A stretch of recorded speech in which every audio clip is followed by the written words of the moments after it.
Well, it's an inevitable spring of Collin County's explosive growth, traffic. Well, now a growing number of McKinney homeowners say the city's plans to try to lighten some of that flow along US 380 threatens their way of life. Gabriel Rojas is live for us in McKinney, where proposals for a bypass are getting some loud opposition out there. Gabriel? Well, even with 3 lanes in each direction, 380 gets a lot of congestion as you approach 75, and that congestion backs up long before you get to this point. But what the city is considering recommending to TxDOT to try to solve the problem is increasingly unpopular. The tranquil setting of the Walnut Grove community is what made Joan and Robert Matlock decide to build their home here.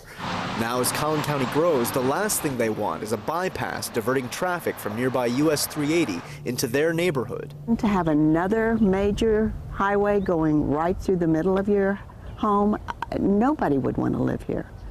But city leaders say they have to do something as growth brings more traffic. A McKinney spokesperson tells us after the county identified the need for additional highways, TxDOT identified US 380 as a candidate for expansion into a major highway. To prevent disrupting properties along 380, the city proposed 3 versions of a bypass, all of which Robert Carter says would ruin his waterfront home and surrounding community.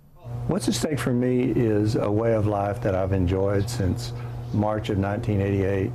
Hundreds of people have signed an online petition opposing the bypass, and a group of homeowners wearing red shirts in solidarity addressed the city council to speak out against the proposal. This is simply a proposal that's on the table, and we want to take it off the table before it's seriously considered.